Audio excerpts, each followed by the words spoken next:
Hello students, welcome to my class.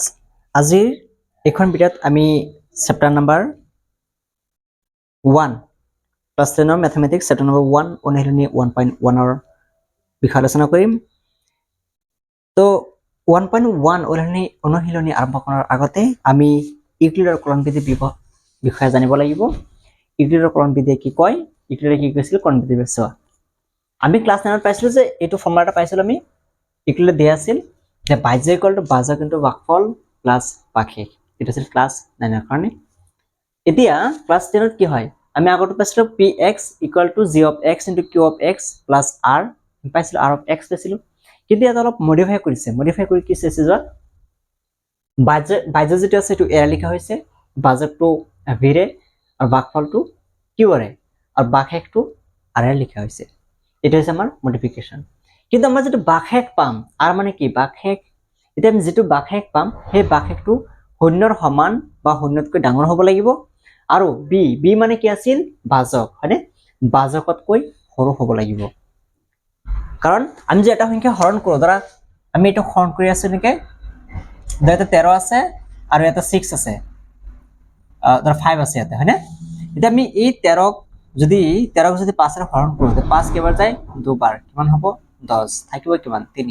এতিয়া চোৱা এই যেটো বাক্ষেক, এই বাক্ষেকটো কি হয় বাজকতকৈ সৰু হয়, আলটিমেটলি সৰু হ'বই লাগিব।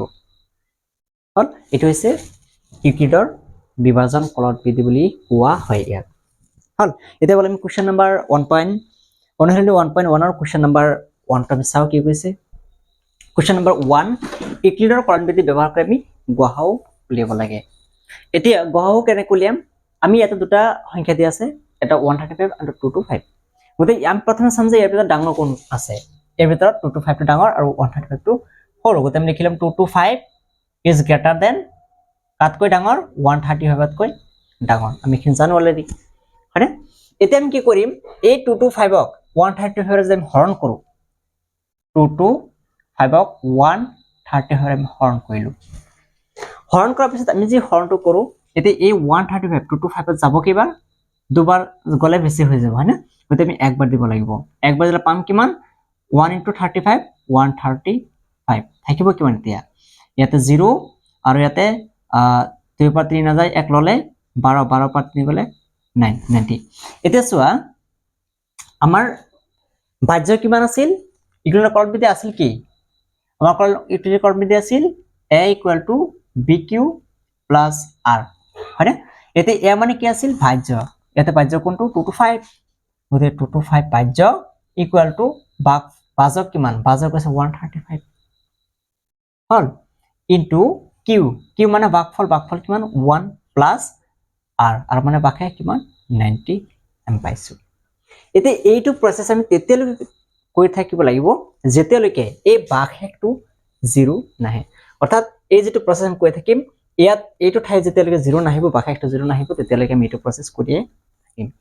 এতিয়া চোৱা আমি যদি এই যেটো ভাগহেক পাইছো, এতিয়া এই ভাগহেকটো নেক্সট এইটো হৰণ কৰাৰ পিছত আমি সেকেন্ড যেটো স্টেপ হৰণ কৰিম, এইটো হৰণত যেটো ভাগহেক আছিল এইটো হৈ যাব ভাজক। চোৱা কেনেকৈ হয়, ভাজক হৈ যাব। আৰু যেটো আমাৰ ভাজক আছিল সেইটো হ'ব বাহ্য।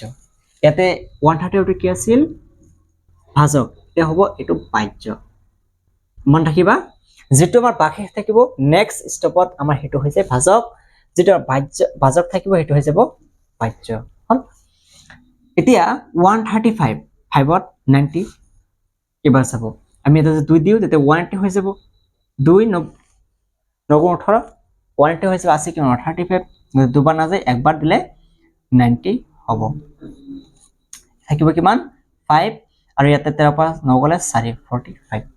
এতিয়া আমি বাহ্যটো আছিল কিমান 135 ইকুয়াল টু এতিয়া বাজক কিমান 90 ইনটু ভাগফল কিমান পাইছে, ভাগফল মানে হল 1 প্লাস এতিয়া ভাগহেক পাইছে কিমান 45।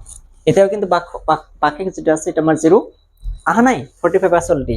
যেতিয়ালৈকে 0 নাহিব তেতিয়ালৈকে আমি এইটো প্ৰসেস কৰি থাকিম। এতিয়া এইটো স্টেপত কি হ'ব, আকৌ এতিয়া ভাজক কিমান হ'ব 45, এটা আছিল ভাগহেক। এতিয়া থার্ড স্টেপ যেটা হ'ব, ভাগহেক যেটা আছে হেতু হৈ যাব ভাজক।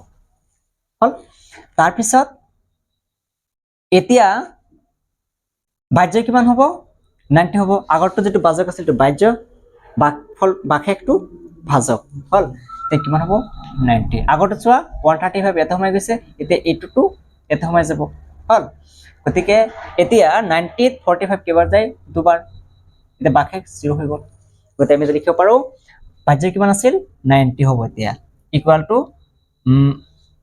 ভাজক কিমান 45 ইনটু ভাগফল কিমান 2 প্লাস বাকেক কিমান 0 বুজি পাইছে এতিয়া সো যেতিয়া 0 আহি গ'ল তেতিয়া আমি কম যে এই 225 যেটো আছিল আৰু 135 যেটো আছিল ইয়াৰ গহাও কিমান পাইছে আমি গহ পাও আমি 45 তেতিয়া পৰা আমি ক'ব পাৰি যে গহাও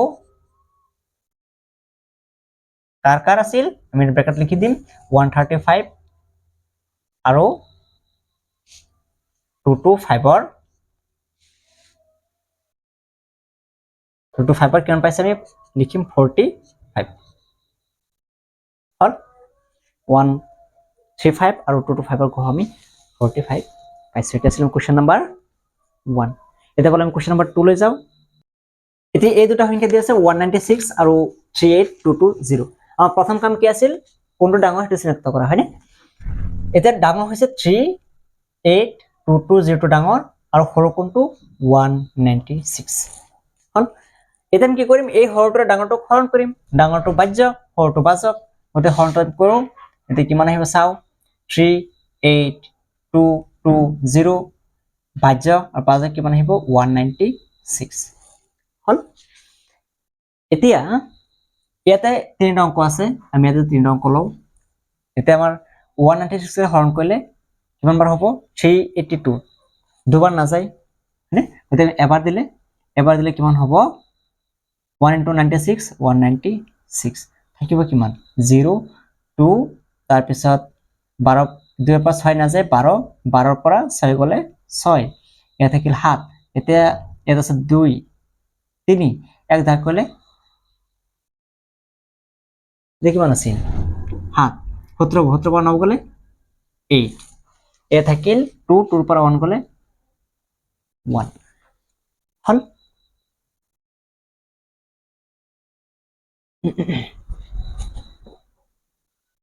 এতিয়া ইয়াত আছে 196 ইয়াতে যে আমি তিনটা অংক আছে ইয়াতে তিনটা ললে 196 গতে আলটিমেটলি সৰু হৈ গল এতিয়া আমি কেইটা লব লাগে 4টা লম 4টা লৈ যে হৰণ কৰো যদি এটুক ইয়াৰ পূৰণ কৰা হয় 196 ক আমি 9 লৈ পূৰণ কৰিম যদি আমি 9 ৰ পূৰণ কৰো তেতিয়া কিমান পাম 1764 গতে আমি ইয়াতে বহাই দিম যে 1764 থাকিব কিমান 0 2 পৰা 4 না যায় 1 ললে 12 12 পৰা 4 গলে 8 আৰু এটা থাকিল কিমান 5 এতিয়া 5 পৰা 6 না যায় 1 ললে 16 16 পৰা 6 গলে 16 পৰা 6 গলে 10 আলটিমেটলি 10 থাকিব 7 পৰা 0 আহি যাব 110 এটো 1080 আমি পালো এতিয়া আমি এই আগতে কিমান আছিল 9 হয়নে 9 টো পালো এতিয়া আমি এই 196 যদি আকৌ 5 ৰে পূৰণ কৰিলে কিমান পাও 1080 হল এতিয়া আমি পাম তো বাকি কিমান আহিল 0 গতিকে আমি পালো কিমান 195 এটা চোৱা ভাজক কিমান আছিল আৰু ভাজ্য কিমান আছিল ভাজ্য হল 38220 আমি এটা লিখিছো 38220 ইকুয়াল টু তাৰ পিছত কি আছিল ভাজক কিমান 196 ইনটু ভাগফল 195 প্লাস r আছিল r মানে বাকি কিমান 0 গতে আমি ইয়াৰ পৰা ক'ব পাৰি যে গহাও 196 আৰু 38220 কিমান হয় 195 পাম আমি হল এটো আমাৰ কোৱেশ্চন নম্বৰ 2 এটা বলে আমি কোৱেশ্চন নম্বৰ 3 লৈ যাও সতে কোৱেশ্চন নম্বৰ 3 দি আছে 867 আৰু 225 এতিয়া এবাৰ ডাঙৰ কোনটো ডাঙৰ হৈছে 867 সৰু কোনটো সৰু হৈছে 225 এতিয়া আমি কি কৰিম ইয়াক এটোটা হৰণ কৰিম, হৰণটো চাউণ্ড কৰি কিমান আহে